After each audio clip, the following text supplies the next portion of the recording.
nous commençons cette table ronde sur l'industrie décarbonée et comment naissent les startups industrielles issues de la recherche publique.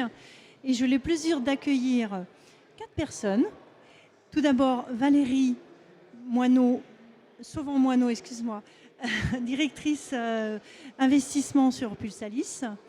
Rouaf Ménimag, qui dirige Récit Elite. Stéphane Tévèche, qui s'occupe de tous les projets d'accompagnement chez Linxium.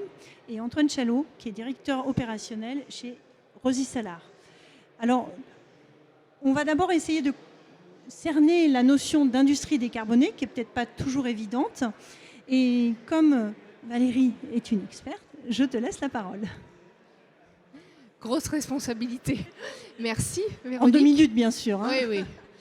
Alors bon, la décarbonation, je trouve que c'est un mot intéressant pour commencer parce qu'on l'entend tous les jours dans les médias, on en discute souvent, et il y a autant de définitions peut-être que de personnes.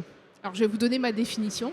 C'est l'ensemble des solutions qui vont permettre de réduire les émissions de gaz à effet de serre, donc CO2 ou méthane, gaz carbonique ou méthane, qui conduisent à l'augmentation de la température en raison de leur taux un peu croissant dans les dernières décennies et même le dernier siècle. Et ça, en raison de l'activité humaine, l'activité anthropique. Donc, qu'est-ce qui se passe en fait? D'où cela vient-il? Ces émissions de CO2, de méthane, elles sont associées à nos activités. Alors, le transport est un grand contributeur. Il y a également les problématiques de bâtiments sur l'isolation qui sont améliorées et donc conduisent à ces excès d'émissions de CO2. Et on a également les problématiques qui sont associées à l'industrie. Alors, quand on regarde les problématiques industrielles, elles sont multiples et on a, on va dire, 3 grands types de solutions pour les décarboner. Il ne faut pas les opposer, elles se complètent et elles se compléteront. On va donner des grandes lignes. La première, on va dire, qui pourrait nous aider à réduire les empreintes carbone, c'est tout simplement d'essayer de capter ce gaz carbonique et puis de le stocker, le capturer dans la durée pour baisser le taux qui est dans l'atmosphère. Bon, ça c'est une première voie. Une deuxième, quand on regarde l'activité industrielle, c'est de se dire, lorsque l'on a un procédé qui fait une chose, on va essayer de l'améliorer, on va essayer de jouer sur l'efficacité énergétique du procédé et donc abaisser l'empreinte carbone. Donc là, il y a de l'innovation aussi qui va se préciser pour transformer le procédé en question, mais on est toujours sur le même procédé. Puis la troisième voie, qui est encore plus disruptive, c'est de se dire, on va jouer sur les usages et pour avoir notre produit, on va faire autrement pour qu'au final, on baisse les émissions de CO2. Donc on va peut-être faire un second usage, on va peut-être recycler, on va faire en sorte que, au total, au global, l'impact carbone du premier procédé plus de sa transformation nous permette d'avoir un bilan positif. Et là, il y a encore beaucoup de deep tech et d'opportunités devant nous. Donc dans les 3 cas, j'espère que cette définition vous plaît, il y a de la place pour la tech et même la deep tech. Donc on va en parler aujourd'hui, on a des illustrations. Tout à fait. Merci Valérie pour ce tour d'horizon. Nous avons la chance d'accueillir 2 entrepreneurs. Alors je vais vous poser la même question à tous les 2. Donc tout d'abord, pour toi, comment est-ce que dans ton entreprise, tu arrives à faire mieux avec moins? Et comment la science et le transfert de technologie t'a aidé? Voilà. Merci beaucoup. Un vaste programme, une question pour laquelle il est difficile d'apporter une réponse courte. En tout cas, donc ce qu'on essaye de faire, c'est déjà montrer que effectivement une technologie qui a été développée à l'échelle du laboratoire peut avoir sa chance pour pouvoir croître un tout petit peu, en tout cas prétendre à pouvoir croître pour être industrialisé. Aujourd'hui, on sommes...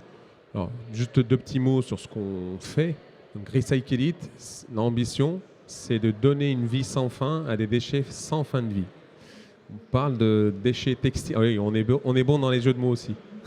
Pas que pour inventer des technologies. On parle de déchets textiles qui sont basés sur plusieurs matières. Généralement, vous avez un vêtement, il y a une chance sur deux que ça soit à base de polyester, une fibre très sympa, très performante, pas chère, mais généralement associée à une deuxième matière, nylon, élastane, coton. Quand c'est le cas, on ne peut pas la recycler. Et on ne peut la recycler que quand on sépare les matières. Autrement, ça finit en enfouissement, en incinération. Donc là, il y a un problème de consommation, surconsommation de matières premières pétrosourcées. Pouvoir les recycler et les remettre dans des boucles circulaires permet de réduire l'empreinte carbone parce qu'on ne va plus faire appel à des matières pétrosourcées. Comment on peut faire, donc nous, là, c'est une réponse un peu indirecte à votre question, c'est notre mission, c'est d'essayer de plus faire appel à des matières pétrosourcées, de plus enlever du carbone à la nature, mais d'essayer de prendre déjà le carbone qui a été déjà extrait et consommé, et d'essayer de le circulariser le plus possible. Les procédés comme les nôtres, ce sont des procédés par dépolymérisation, repolymérisation. Ça veut dire qu'on va dézipper la matière. Vous imaginez un polymère comme un ensemble de Lego ou un zip, on va le dézipper, du coup on va revenir aux briques élémentaires qu'on va purifier à un tel degré de pureté qui ressemble à des matières vierges. Ce sont des matières de grade vierge mais 100% circulaires. Avec ça, vous pouvez peut-être un jour boire de l'eau ou manger une salade dans un ancien t-shirt. On va déjà adresser la filière du textile. Donc, faire plus, donc adresser toutes ces filières avec un déchet qui en fin de vie n'a pas de valeur ou a très peu de valeur, c'est ce qu'on essaye de faire, mais ça demande un temps de maturation, ça demande de l'accompagnement, de l'investissement, parce qu'on parle d'industrie, on parle de mettre en place de nouveaux procédés, d'adresser des nouveaux challenges, de nouveaux verrous. On a la chance d'être accompagné par Pulsalis et tout l'arsenal académique qui est avec Pulsalis pour nous aider à résoudre certaines briques. Donc nous, on a un autre apport technologique, mais les laboratoires académiques qui sont super importants aussi ont leur apport important. Et là, je suis le meilleur pour le défendre parce que je suis académique aussi d'origine, donc je suis professeur de métier. Donc je ne sais pas si j'ai répondu à la question. C'est absolument parfait. Merci Raouf. Je vais poser donc la même question à Antoine. Comment est-ce que chez Rosy, vous faites mieux avec moins? Alors, chez Rosy, on travaille à circulariser la filière photovoltaïque, à réutiliser les matériaux qui sont actuellement perdus dans la filière photovoltaïque pour les réintroduire dans la fabrication de l'industrie photovoltaïque ou dans d'autres industries qui utilisent les mêmes matériaux. Le savoir-faire qu'on a utilisé au départ, c'est un savoir-faire de laboratoire qui a travaillé originellement sur les matériaux, le laboratoire CIMAP à Grenoble. Ils ont beaucoup de savoir-faire sur comment purifier les matériaux, mais à un moment, l'idée c'était de se dire est-ce qu'on pourrait utiliser ce savoir-faire pour recycler des matériaux? À quel moment ça devient intéressant de le faire? Et sur le silicium, c'est l'élément central de l'industrie photovoltaïque, c'est très important.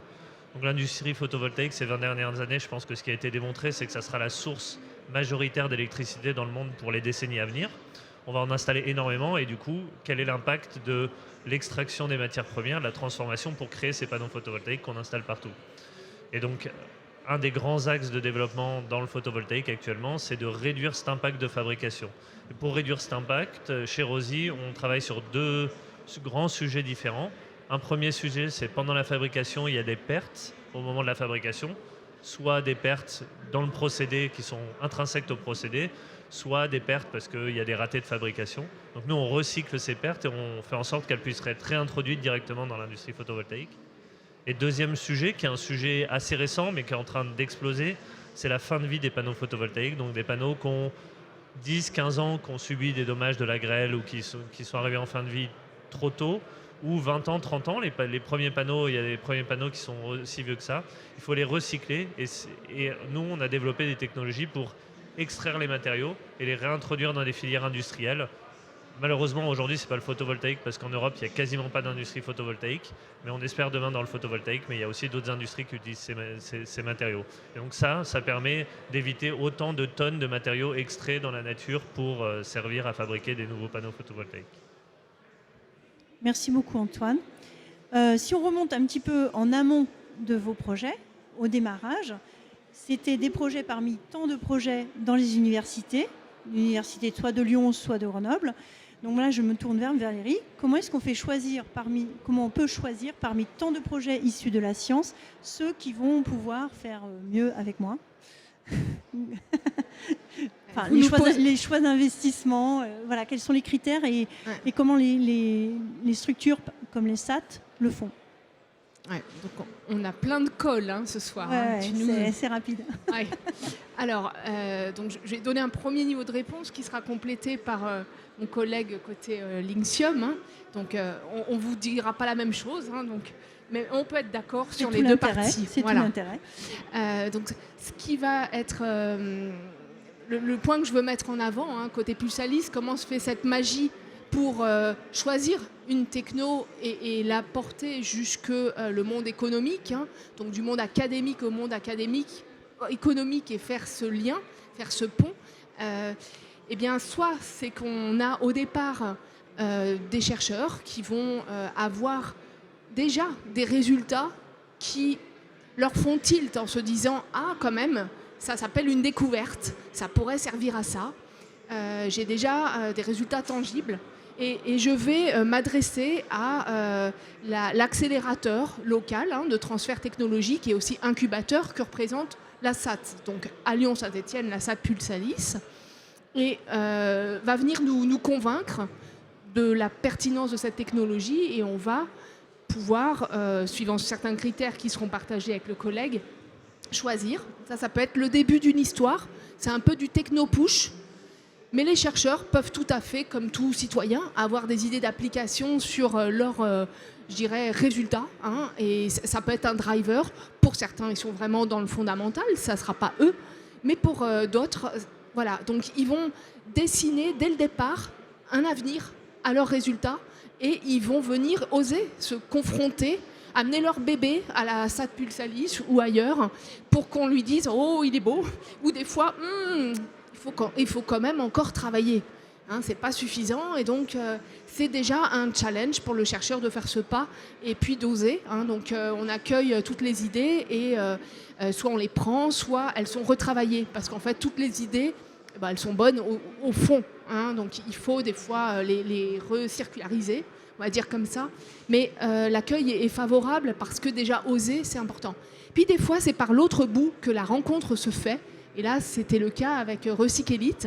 C'est-à-dire que c'est une start-up qui était déjà, alors je dirais, bien partie parce qu'elle avait et un chercheur et un business man, on va dire, à la tête. C'est Raouf, le chercheur, et son frère, en fait, Karim, donc tu pourras en parler, mais qui avait déjà une technologie, une ambition, mais qui manquait de compléments technologiques. Et de la même façon, dans l'écosystème, ils sont arrivés vers la SAT, poussés par l'écosystème, en disant on aimerait muscler notre techno, la rendre encore plus différenciante pour l'impact économique à terme, avoir toujours un coup d'avance.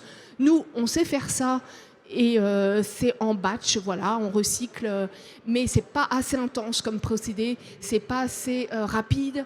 On veut voir plus grand, on veut voir plus loin, et c'est ça qui fait qu'on va aller chercher, nous, parce qu'on connaît notre territoire et nos chercheurs, les labos qui sont en compétence et qui ont déjà des résultats dans leur tiroir sans le savoir, qui répondent.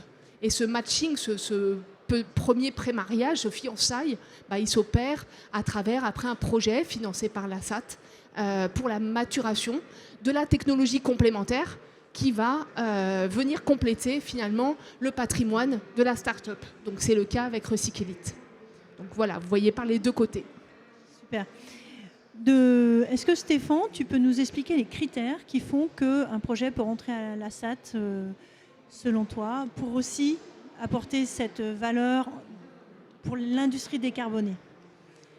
Donc il y a plusieurs points qui permettent de savoir si un projet a un potentiel de création d'entreprise industrielle. Le premier, c'est d'avoir une technologie qui est dérisquée. Le second, c'est de s'adresser à un marché qui est suffisamment grand. Et pour adresser ce marché, il faut avoir un modèle économique qui a un impact important. Un impact en termes de matière, de produits mis sur le marché, un impact humain qui est significatif. Pour avoir accès à ce marché, il faut disposer d'une propriété intellectuelle solide et qui procure une unicité par rapport aux autres entreprises dans le monde et s'approprier le plus grand territoire possible. Il faut disposer de financement privé via des fonds d'investissement qui vont suivre le déroulement de sociétés industrielles. On parle de dizaines de millions d'euros, parfois centaines de millions d'euros pour ce développement. Et pour avoir accès à ces financements, il faut une équipe complémentaire, solide sur tous les domaines pour tirer l'entreprise et s'adresser aux différents clients. Donc ce qu'on fait, comme Valérie à la SAT Linxium, la même chose est faite à Pulsalis, c'est qu'on travaille sur ces différents points. Donc sur la technologie, on investit sur la technologie pour développer une preuve de concept, un démonstrateur, en tout cas applicatif, qui pourra être montré aux clients, où on pourra avoir un retour. Et le design de ce nouveau prototype va permettre d'avoir plus de clients, d'avoir des meilleurs retours. On qualifie le marché dans sa taille, dans sa concurrence, dans son accessibilité. On développe plusieurs approches de modèles économiques pour savoir quel va être celui qui va avoir le plus d'impact, qui va permettre le mieux de s'implanter dans son domaine. On constitue l'équipe qui est un élément clé en recrutant des talents, des directeurs généraux, des directeurs techniques et également des collaborateurs.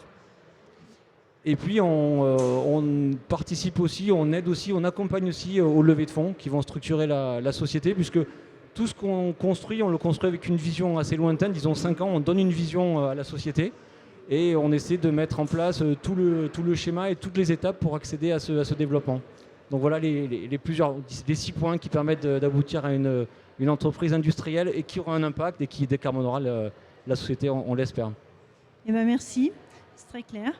On va passer à la partie. Voilà, on a la chance d'avoir 2 dirigeants de start-up industrielles qui sont vraiment en train de passer à l'échelle. Donc là, c'est un autre versant. Une fois que les fondations sont faites en lien, donc on l'a vu avec une SAT, donc vous êtes en train de passer à l'échelle. Ça implique un certain nombre de contraintes, un certain nombre d'enjeux. Donc Raouf, je vous laisse la parole pour nous parler de cette étape de scale-up. Alors tout à fait, juste pour compléter les propos de Valérie et de Stéphane, les SAT, elles sont là physiquement, mais des fois virtuellement. Il y a un écosystème. Les SAT ont un écosystème, ont cet effet un peu miroir qu'on ne voit pas nous forcément, et qui fait que la mayonnaise ou la confiture prenne. Quand on est en processus de levée de fonds, voilà, pour la petite blague, nous, on a rencontré notre investisseur lors d'un Pulse Apéro. C'est des événements conviviaux qu'organisent les SAT.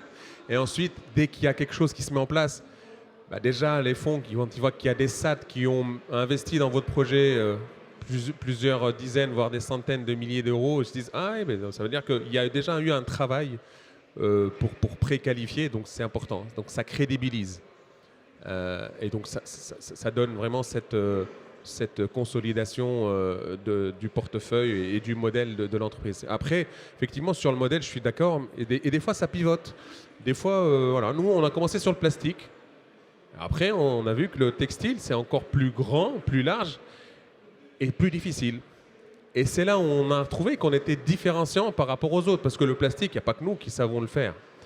Mais par contre, les textiles complexes, il n'y en a pas 10 000 qui disent oui, je prends le pari de séparer les matériaux. Donc ça aussi, le pivot, il est important, mais les SAT sont là aussi pour vous accompagner. Alors maintenant, le passage à l'échelle, c'est aussi un grand, grand défi pour une start-up, pour ses dirigeants, parce qu'on passe d'une phase où on est une micro-équipe déjà, et surtout pour les dirigeants qui font tout. Quand vous développez une start-up, vous faites le CEO, CTO, business dev, office manager, vous faites tout. En tout cas, voilà, j'ai fait ça, moi. Voilà, j'ai la chance d'avoir mon frère qui est déjà entrepreneur, donc qui a du métier et donc qui a beaucoup de réflexes, mais toujours est-il dans des choses innovantes. C'est tout un monde, même pour lui, qui a repris l'entreprise à son ancien patron. Créer une nouvelle entreprise, c'est tout à fait différent. Le passage à l'échelle, ça fait que vous levez des fonds, donc vous devez vous organiser, vous devez vous restructurer au niveau vision, stratégie et ressources humaines. À un moment donné, vous ne pouvez plus tout faire, vous devez déléguer, vous devez recruter les bonnes personnes qui vont vous aider à faire ça. Et donc, vous devez commencer à faire confiance parce que Il est toujours plus facile de faire les choses soi-même. Mais à un moment donné, on vous apprend que en fait, le temps est fini et l'énergie, elle est finie. Même si on a l'habitude de travailler en mode pieuvre, j'appelle ça, c'est-à-dire en 3-4 directions. Oui, mais à un moment donné, voilà, vous avez plusieurs challenges. Donc il faut recruter les personnes qui sont meilleures que nous dans des domaines que nous ne maîtrisons pas. Et donc c'est là où on va essayer d'aller un peu à la pêche des compétences, un peu sur des profils. Il ne faut pas avoir peur, parce que nous, au départ, on avait peur. Est-ce qu'on recrute un directeur industriel? Est-ce que c'est le moment? Est-ce que c'est pas le moment? Oui, je pense que pour une start-up qui veut s'industrialiser, si on n'est pas industriel à l'origine, si on est chercheur, je pense qu'il faut recruter des gens dont c'est le métier, parce qu'on sous-estime, on néglige, on dit c'est pas le moment. En fait, oui, quand c'est le moment, c'est que c'est normalement trop tard. Donc il faut vraiment anticiper, recruter les bonnes personnes. Et après, voilà, faut aussi briefer ces équipes, parce qu'il y a quelque chose aussi d'important, c'est que vos équipes de la phase 1 ne sont pas forcément les mêmes que la phase 2. Les équipes qui font de la R&D, on leur demande maintenant de switcher, de passer sur de la prod, il n'y aura pas tous qui suivent. Parce que pour eux, c'est pas ça. Ils n'ont pas signé pour ça. Alors qu'une start-up, ça switch, ça change de phase très vite. C'est flexible. C'est agile, ça n'est pas une grosse structure où chacun fait un truc. Non, en fait, on doit faire plusieurs trucs à la fois. Donc c'est aussi cette flexibilité, cette adaptabilité. Et il faut être prêt aussi, moralement et humainement, à se séparer de certaines ressources et à en recruter d'autres et à orchestrer tout ça. Il faut surtout, pour moi, apprendre à manager, à piloter et à savoir dire, bon, je délègue, je ne fais plus tout seul, je fais confiance. Voilà. Merci beaucoup. J'imagine, Antoine, que ça fait écho, vu qu'il y a un premier site, un deuxième site qui est en train de se déployer. Donc sur le passage à l'échelle, est-ce que tu as des éléments à nous partager? Oui, c'est ça. Donc il y a plusieurs étapes dans une entreprise qui se crée, qui part d'une start-up, d'un labo. On a eu l'incubation chez Linxium. Après, on a eu quand on a créé la société, on a pu créer des unités pilotes. Donc, ça ressemble à quelque chose d'industriel, mais c'est petit. Puis il y a 2 ans, on a commencé, un peu plus de 2 ans, on a commencé la construction de notre premier site industriel. Donc là, c'est tout de suite des problématiques qu'on n'avait pas avant. Trouver un terrain pour accueillir une activité, nous qui est une installation classée pour la protection de l'environnement. Donc il faut trouver le lieu, un lieu où on peut recruter des dizaines de personnes qui travailleront dans l'usine plus tard, donc qui sont des opérateurs, des techniciens, des gens qui connaissent l'industrie. Il faut trouver les financements, ça c'est très complexe, ça prend du temps, il faut convaincre des investisseurs. Il faut démontrer que notre technologie elle peut se faire à grande échelle, et puis après faire l'ingénierie d'un site industriel, développer les équipements qui feront à l'échelle industrielle ce qu'on faisait à l'échelle pilote avant. Et tout ça, ça nécessite, comme disait Raouf, des compétences, des personnes en plus, donc des personnes qu'on amène dans l'équipe. Nous, on a eu la chance de faire ça avec une équipe assez restreinte sur notre première usine qui est à la Mure, pas très loin de Grenoble, à 30 minutes. On a démontré que nos procédés fonctionnent à l'échelle industrielle. On peut traiter des milliers de tonnes de panneaux photovoltaïques en fin de vie aujourd'hui et récupérer les matériaux. Ça, c'est ce qu'on fait. Et maintenant, l'étape suivante, c'est de le faire à plus grande échelle et en économisant de l'énergie, en le faisant de façon plus automatisée, en maîtrisant mieux nos procédés. Donc tout ça, on est en train de recruter une équipe pour le faire, et pour le faire ici en France, mais aussi en Allemagne, qui est le plus gros marché, qui a installé le plus de panneaux photovoltaïques historiquement en Europe, et en Espagne. Donc on a deux unités qui sont en train d'être créées. On a trouvé les sites, pareil, ça a été un processus long.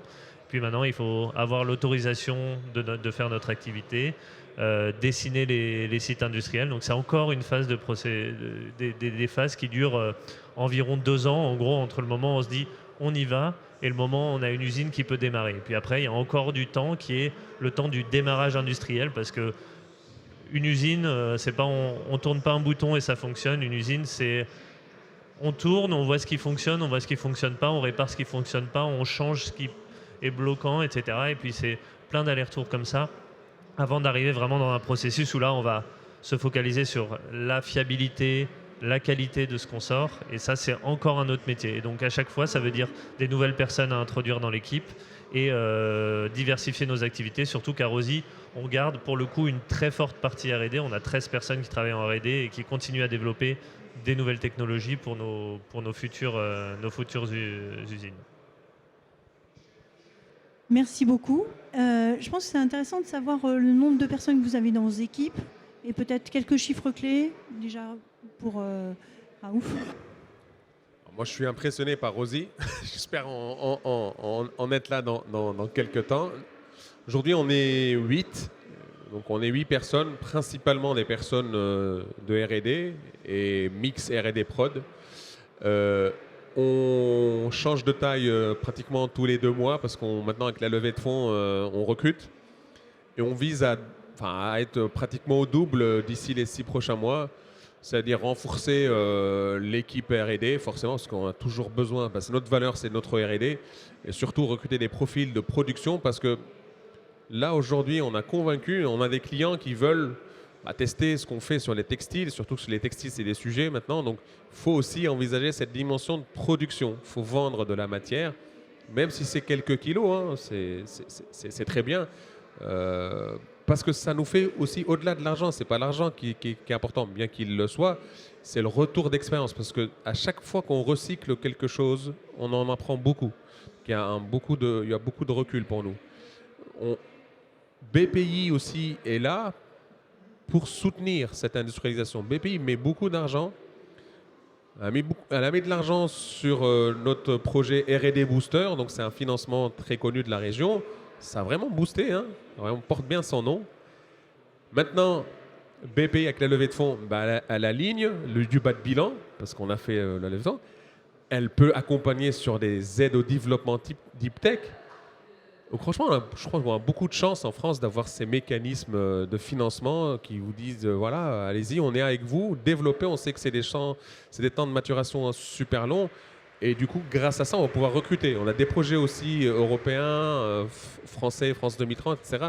Tous ces projets-là, ce sont des financements qui vont nous permettre de recruter et donc de passer à 15-16 personnes d'ici 6 mois. Et puis, espérons après pour l'usine. Donc, effectivement, le foncier, c'est très compliqué, surtout dans la région lyonnaise. Trouver du foncier à Lyon, c'est aussi rare que le silicium.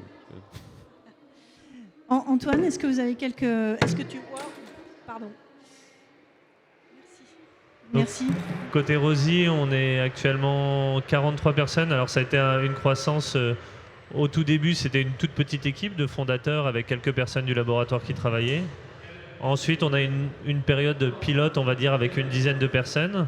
Puis quand il a fallu construire l'usine, là, on est passé assez rapidement de 10 à 25 personnes. Là, on est 40 avec l'usine. Et puis, les unités dans lesquelles les unités industrielles, elles feront entre 30 et 70 personnes quand elles seront à développer à leur échelle industrielle. Donc, dans quelques années, on sera à 150-200 personnes chez Rosie. Très impressionnant. Il nous reste 7 minutes. Est-ce que vous avez des questions? C'est possible.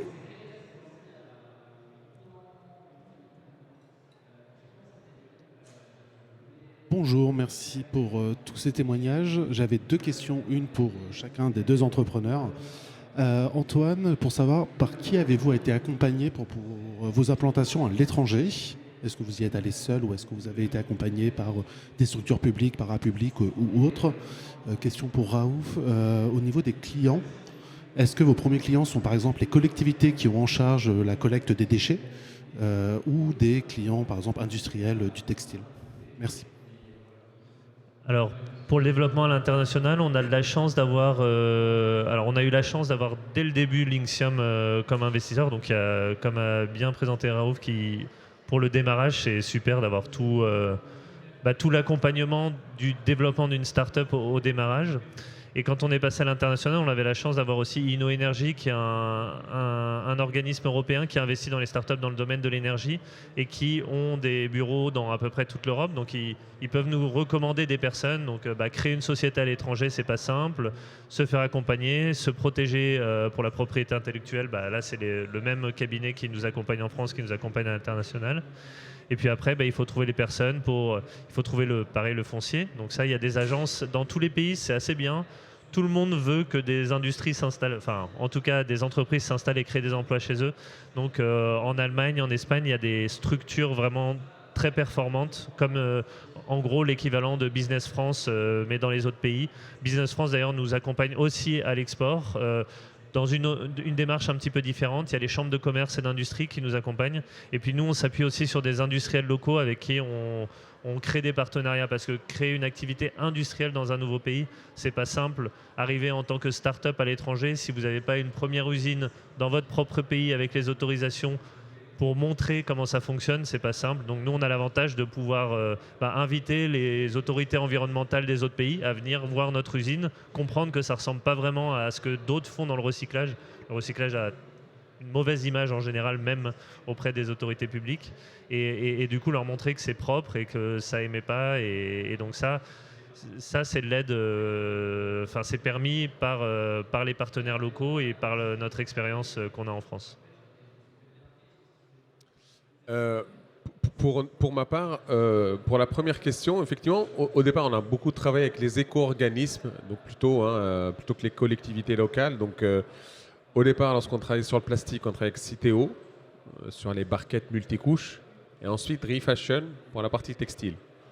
Il faut dire que, surtout avec Refashion, ensuite, ça a eu un grand coup de com'. Le fait, on a remporté le challenge innovation. Donc, Refashion, chaque année, lance un challenge innovation.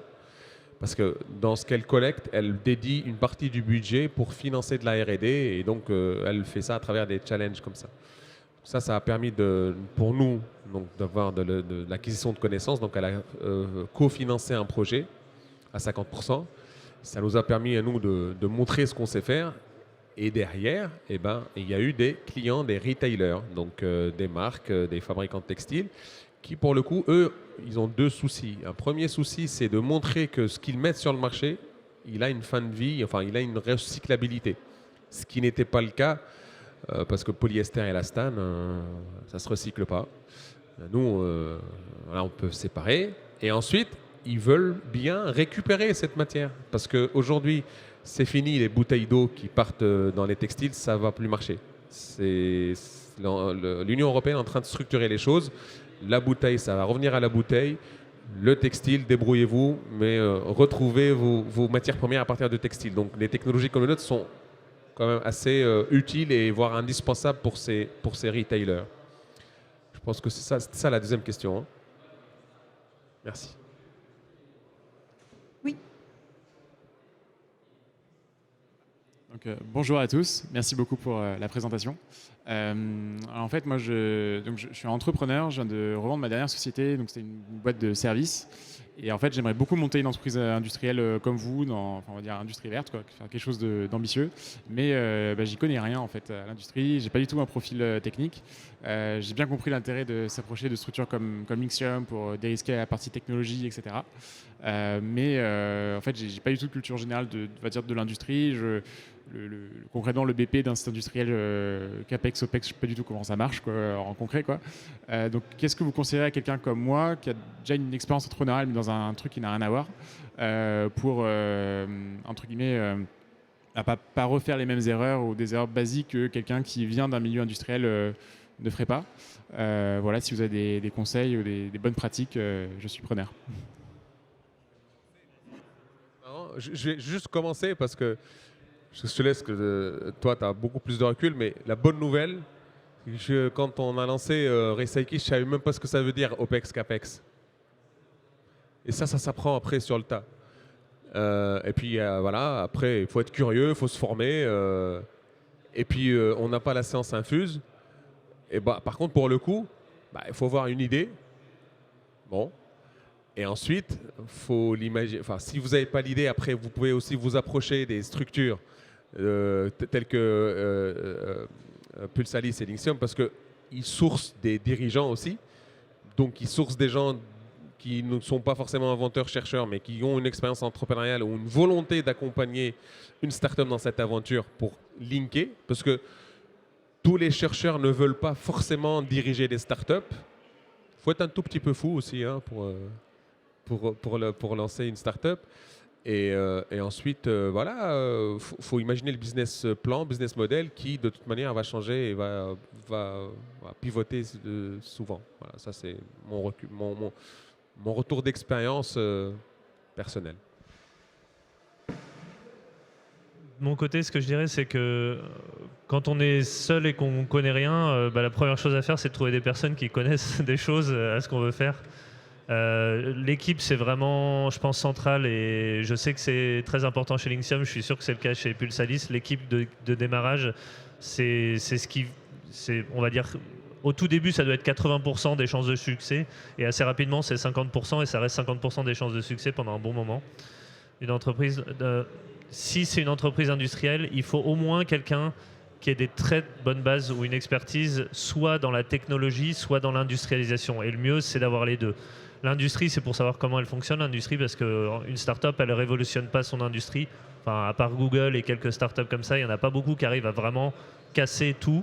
Et donc, il faut trouver l'endroit où aller. Et ça, il faut quelqu'un qui a de l'expérience dans l'industrie, qui a travaillé dans des entreprises qui sont reconnues dans le métier, et qui sait comment ça fonctionne.